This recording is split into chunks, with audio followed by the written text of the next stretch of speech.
Hello दोस्तों, स्वागत है आप सभी का हमारे चलते फिरते जीके यूट्यूब चैनल पर।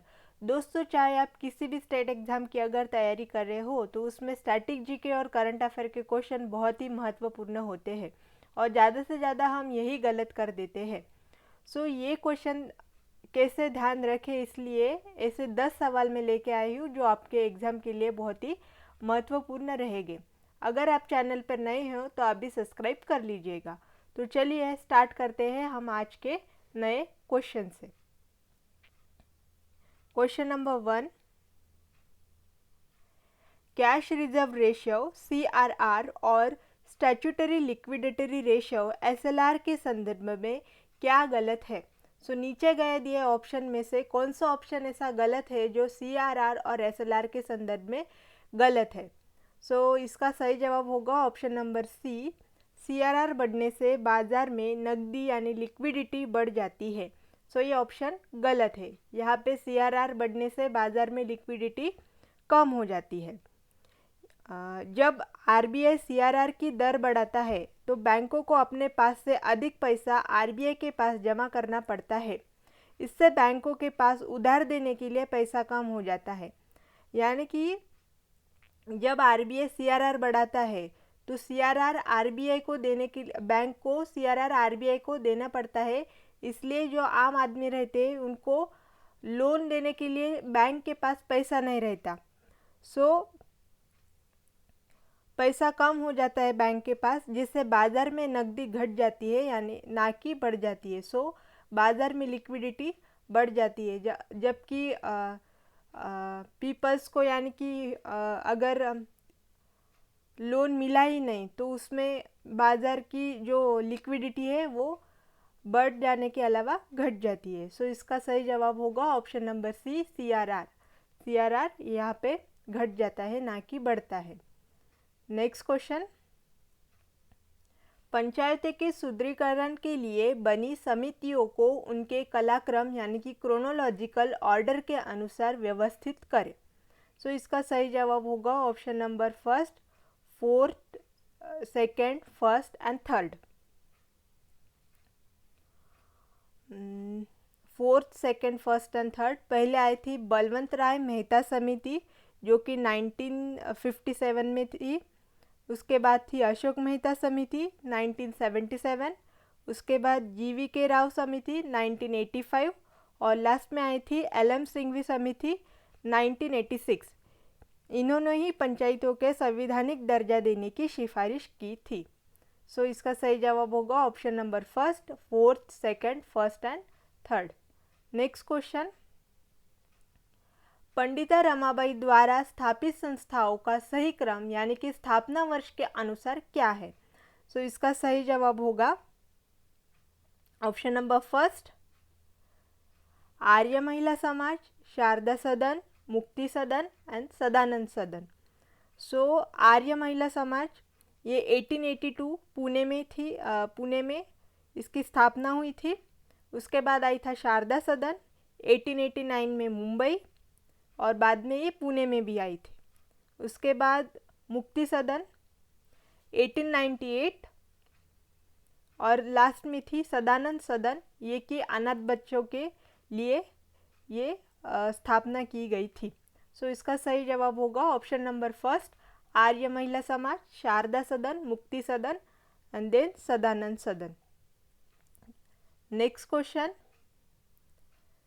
क्वेश्चन नंबर 4, महाराष्ट्र की नदियों के उत्तर से दक्षिण यानी कि नॉर्थ टू साउथ सही क्रम को पहचानें। इसका सही जवाब होगा ऑप्शन नंबर बी, ये नॉर्थ टू साउथ जाती है। पहले तापी, गोदावरी, भीमा और कृष्णा। ऐसे क्वेश्चन ज़्यादा से ज़्यादा कंफ्यूज कर देते हैं। इसका सही जवाब होगा सबसे उत्तर में तापी, नर्मदा के बाद बहती है। पहले नर्मदा जाती है उत्तर से दक्षिण की ओर, उसके बाद तापी जाती है। फिर उसके नीचे गोदावरी का विशाल पात्र है। गोदावरी और कृष्णा के बीच में भीमा नदी बहती है जो बाद में कृष्णा की सहायक बन जाती है। सबसे दक्षिण में कृष्णा का मुख्य पात्र है। ये ऑर्डर है, पहले ताप्ती, फिर गोदावरी, भीमा और कृष्णा। ये भी ध्यान रखना है, ऐसे क्वेश्चन एग्जाम में पूछे जाते हैं। सो इसका सही जवाब होगा option number B is the right answer. Next question, ये करंट अफेयर के टॉपिक के बेस पे मैंने क्वेश्चन लिया है। फरवरी 2026 में केंद्रीय मंत्रिमंडल यूनियन कैबिनेट के केरल राज्य का नाम बदलकर क्या करने के प्रस्ताव को मंजूरी दी है। इसका सही जवाब होगा ऑप्शन नंबर बी केरलम। 24 फरवरी 2026 को प्रधानमंत्री नरेंद्र मोदी की अध्यक्षता में हुई कैबिनेट बैठक में केरल का नाम बदलकर केरलम करने का प्रस्ताव को मंजूरी दी गई है। यह नाम मलयालम भाषा में राज्य के वास्तविक उच्चारण और पहचान को दर्शाता है। इसका सही जवाब होगा केरल का नाम अभी केरलम किया गया है। इसका सही जवाब option number B Keralam. Next question, हाल ही में खबरों में रही स्काई स्टिंग मिसाइल, जिसे तेजस विमान की मारक क्षमता बढ़ाने के लिए अधिग्रहित किया जा रहा है, किस देश द्वारा विकसित की गई है। ये किस देश द्वारा विकसित की गई है। इसका सही जवाब होगा ऑप्शन नंबर सी इजराइल। फरवरी 2026 में प्रधानमंत्री की इजराइल यात्रा के दौरान स्काई स्टिंग मिसाइल सौदे पर ध्यान केंद्रित किया गया। यह 6th पीढ़ी की beyond visual range air to air missile है, जिसे Israel company Rafael advance defence system द्वारा बनाया गया है। इसकी मारक क्षमता लगभग 250 किलोमीटर है। ये BVRAAM यानी कि beyond visual range air to air missile है, जो इजराइल कंपनी है राफेल एडवांस डिफेंस सिस्टम, इसके द्वारा बनाई गई है। इसका सही जवाब होगा option number C. Current affair के टॉपिक पे क्वेश्चन है, क्वेश्चन ये बेस्ड है, तो ये ध्यान में रखना है, इम्पोर्टेंट है एग्जाम के लिए। नेक्स्ट क्वेश्चन, क्वेश्चन नंबर 7, फरवरी 2026 में नीति आयोग के CEO के रूप में किसे अतिरिक्त प्रभार दिया गया है।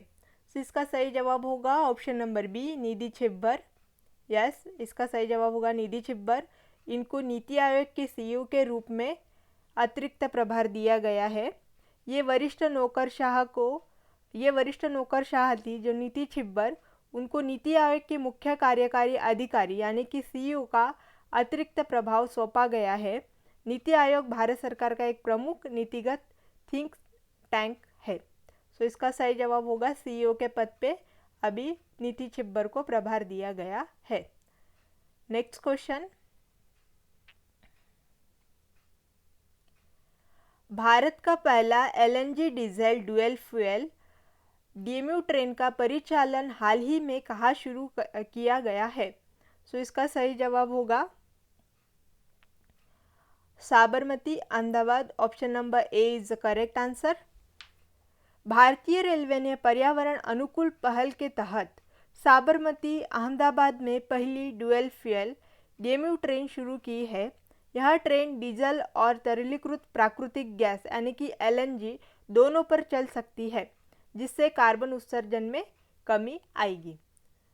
इसका सही जवाब होगा option number first Sabarmati Ahmedabad. यहाँ पे पहली DMU यानी कि LNG डीजल ड्यूल फ्यूल मतलब दोनों में भी चलने वाली ट्रेन का परिचालन शुरू किया गया है। इसका सही जवाब होगा option number first Sabarmati Ahmedabad. Next question, संयुक्त राष्ट्र यानी कि यूनाइटेड नेशन ने वर्ष 2026 को किस रूप में घोषित किया है। इसका सही जवाब होगा ऑप्शन नंबर बी अंतर्राष्ट्रीय महिला किसान वर्ष यानी कि international year of women farmers. संयुक्त राष्ट्र ने 2026 को महिला किसानों का अंतर्राष्ट्रीय वर्ष घोषित किया है। इसके उपलक्ष्य में फरवरी 2026 में नई दिल्ली में पूसा कृषि विज्ञान मेला आयोजित किया गया, जिसका मुख्य केंद्र महिला किसानों का सशक्तिकरण था। इसका संयुक्त राष्ट्र ने 2026 में अंतर्राष्ट्रीय महिला किसान वर्ष घोषित किया है। नेक्स्ट क्वेश्चन, महाराष्ट्र सरकार द्वारा हाल ही में चर्चे में रहा शक्ति आपराधिक कानून महाराष्ट्र संशोधन विधेयक मुख्य रूप से किससे संबंधित है? तो इसका सही जवाब होगा option number second, B option, महिलाओं और बच्चों के खिलाफ जघन्य अपराधों के लिए कड़े दंड और त्वरित सुनवाई। तो शक्ति विधेयक आंध्र प्रदेश ने दिशा अधिनियम की तर्ज पर बनाया गया है। इसमें बलात्कार जैसे गंभीर अपराधों के लिए मृत्युदंड का प्रावधान और जांच की अवधि को कम करने यानी कि 15 और 13 दिन का प्रस्ताव है। फरवरी 2026 में इसके कार्यान्वयन के लिए विशेष न्यायालय की घोषणा की गई है। सो इसका सही जवाब होगा महाराष्ट्र सरकार द्वारा हाल ही में महिलाओं और बच्चों के खिलाफ जघन्य अपराधों के लिए कड़े दंड और त्वरित सुनवाई के विधेयक डाले गए हैं और विधेयक मंजूर किए गए हैं। सो दोस्तों, ये थे आज के टॉप 10 क्वेश्चन जो कि एग्ज़ाम के लिए बहुत ही महत्वपूर्ण रहेंगे। सो ऐसे ही आप इन 10 सवाल में से कितने सवाल के जवाब सही कर पा रहे हैं ऐसे कमेंट बॉक्स में ज़रूर बताना और वीडियो को लाइक, शेयर और सब्सक्राइब करना ना भूलिएगा। तो मिलते हैं अगले वीडियो में, तब तक के लिए गुड बाय।